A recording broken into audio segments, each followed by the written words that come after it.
ಹಿಂದುಳಿದ ವರ್ಗಗಳ ಕಲ್ಯಾಣ.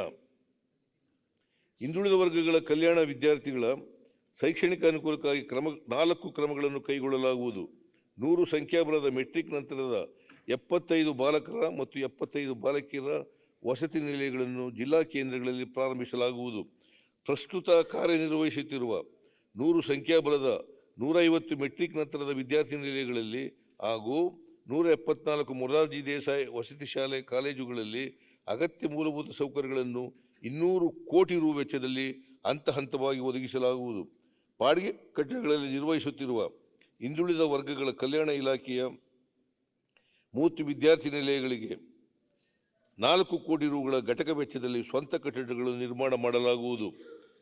ಹಳೆಯ ವಿದ್ಯಾರ್ಥಿಗಳ ಸಹಭಾಗಿತ್ವದಲ್ಲಿ ಇಲಾಖೆಯ ವಸತಿ ನಿಲಯಗಳನ್ನು ಅಭಿವೃದ್ಧಿಪಡಿಸಲು ಕಾರ್ಯಕ್ರಮವನ್ನು ಹಮ್ಮಿಕೊಳ್ಳಲಾಗುವುದು. ಹಿಂದುಳಿದ ವರ್ಗಗಳ ಕಲ್ಯಾಣ ಇಲಾಖೆಯಡಿ ಕಾರ್ಯನಿರ್ವಹಿಸುತ್ತಿರುವ ಆಶ್ರಮ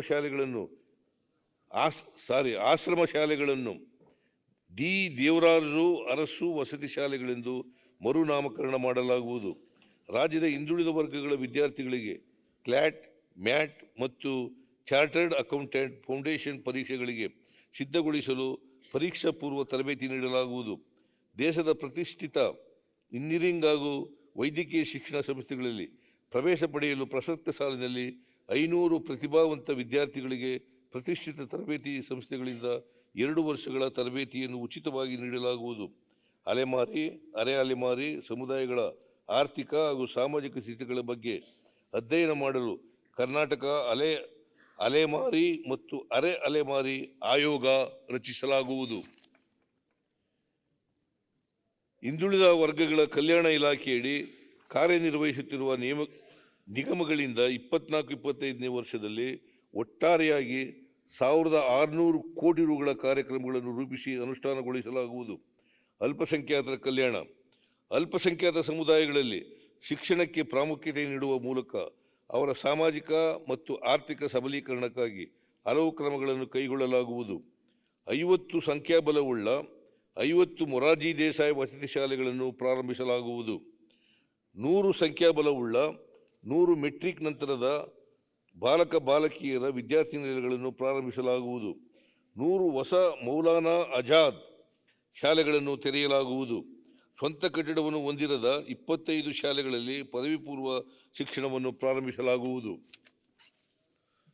ಸರ್ಕಾರ ಖಾಸಗಿ ಕಾಲೇಜುಗಳಲ್ಲಿ BSc ನರ್ಸಿಂಗ್, GNM ನರ್ಸಿಂಗ್ ಕೋರ್ಸ್ಗಳಲ್ಲಿ ವ್ಯಾಸಂಗ ಮಾಡುತ್ತಿರುವ ಅಲ್ಪಸಂಖ್ಯಾತ ಸಮುದಾಯ ವಿದ್ಯಾರ್ಥಿಗಳಿಗೆ ಶುಲ್ಕ ಭರಿಸುವ ಯೋಜನೆಯನ್ನು ಪುನಃ ಪ್ರಾರಂಭ ಮಾಡಲಾಗುವುದು. ಅಲ್ಪಸಂಖ್ಯಾತ ವರ್ಗಕ್ಕೆ ಸೇರಿದ ಉದ್ಯಮಶೀಲರು ಸ್ಥಾಪಿಸುವ ಸೂಕ್ಷ್ಮ ಮತ್ತು ಸಣ್ಣ ಕೈಗಾರಿಕಾ ಹೊಸ ಘಟಕಗಳನ್ನು ಸ್ಥಾಪಿಸಲು ಹಾಗೂ ಅಸ್ತಿತ್ವದಲ್ಲಿರುವ ಸೂಕ್ಷ್ಮ ಮತ್ತು ಸಣ್ಣ ಕೈಗಾರಿಕಾ ಘಟಕಗಳ ಉನ್ನತೀಕರಣಕ್ಕೆ KSFC ಮೂಲಕ ಪಡೆಯುವ 10 ಕೋಟಿ ರುವರೆಗಿನ ಸಾಲಕ್ಕೆ 6% ಬಡ್ಡಿ ಸಹಾಯಧನ ನೀಡಲಾಗುವುದು. ರೇಷ್ಮೆ ನೂಲು ಬಿಚ್ಚಾಣಿಕೆಯಲ್ಲಿ ತೊಡಗಿರುವ ಅಲ್ಪಸಂಖ್ಯಾತ ಫಲಾನುಭವಿಗಳ ಆರ್ಥಿಕ ಸ್ಥಿತಿಯನ್ನು ಉತ್ತಮಪಡಿಸಲು ರೇಷ್ಮೆ ಇಲಾಖೆ ಮೂಲಕ ತರಬೇತಿ ಮತ್ತು KMDC ಮೂಲಕ ಸಾಲ ಸೌಲಭ್ಯಗಳನ್ನು ನೀಡಲಾಗುವುದು. ಅಲ್ಪಸಂಖ್ಯಾತ ಸಮುದಾಯದ ಮಹಿಳಾ ಸ್ವಸಹಾಯ ಗುಂಪುಗಳಿಗೆ ವಿವಿಧ ರೀತಿಯ ಸ್ವಯಂ ಉದ್ಯೋಗ ಚಟುವಟಿಕೆಗಳಿಗೆ ಉತ್ತೇಜನ ನೀಡಲು 10 ಕೋಟಿ ರು ನೀಡಲಾಗುವುದು.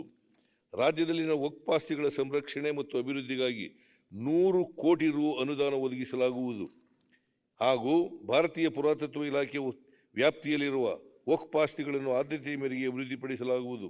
ವಕ್ಫ್ ಸಂಸ್ಥೆಯ ಧಾರ್ಮಿಕ ಗುರುಗಳಿಗೆ ಹಾಗೂ ಮುತವಲ್ಲಿಗಳಿಗೆ ಪ್ರಚಲಿತ ವಿದ್ಯಮಾನಗಳ ಬಗ್ಗೆ ಅರಿವು ಮೂಡಿಸಲು ತರಬೇತಿ ಕಾರ್ಯಕ್ರಮವನ್ನು ಏರ್ಪಡಿಸಲಾಗುವುದು.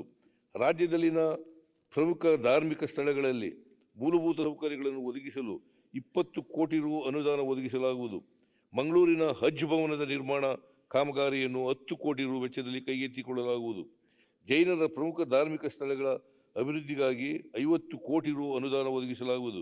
ಕ್ರಿಶ್ಚಿಯನ್ ಸಮುದಾಯದ ಅಭಿವೃದ್ಧಿಗಾಗಿ 200 ಕೋಟಿ ರು ಒದಗಿಸಲಾಗುವುದು. ಬೌದ್ಧರ ಪವಿತ್ರ ಗ್ರಂಥಗಳಾದ ತ್ರಿಪಿಟಕಗಳನ್ನು ಪಾಲಿ ಭಾಷೆಯಿಂದ ಕನ್ನಡಕ್ಕೆ ಅನುವಾದ ಮಾಡಲು ಸೂಕ್ತ ಅನುದಾನ ಒದಗಿಸಲಾಗುವುದು.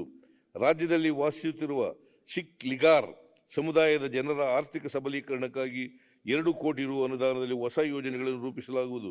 ಬೀದರ್ನಲ್ಲಿರುವ ಶ್ರೀ ನಾನಕ್ ಜೀರಾ ಸಾಹೇಬ್ ಗುರುದ್ವಾರದ ಅಭಿವೃದ್ಧಿಗಾಗಿ 1 ಕೋಟಿ ರೂಪಾಯಿ ಅನುದಾನ ನೀಡಲಾಗುವುದು. ಅಲ್ಪಸಂಖ್ಯಾತರ ಅಭಿವೃದ್ಧಿ ನಿಗಮದಿಂದ 24-25 ವರ್ಷದಲ್ಲಿ ಒಟ್ಟಾರೆಯಾಗಿ 393 ಕೋಟಿ ರುಗಳ ಕಾರ್ಯಕ್ರಮವನ್ನು ರೂಪಿಸಿ ಅನುಷ್ಠಾನಗೊಳಿಸಲಾಗುವುದು. ನ್ಯೂಸ್ ಫಸ್ಟ್ ನಿರ್ಭೀತಿಯಿಂದ ನಿಮ್ಮ ಪರವಾಗಿ.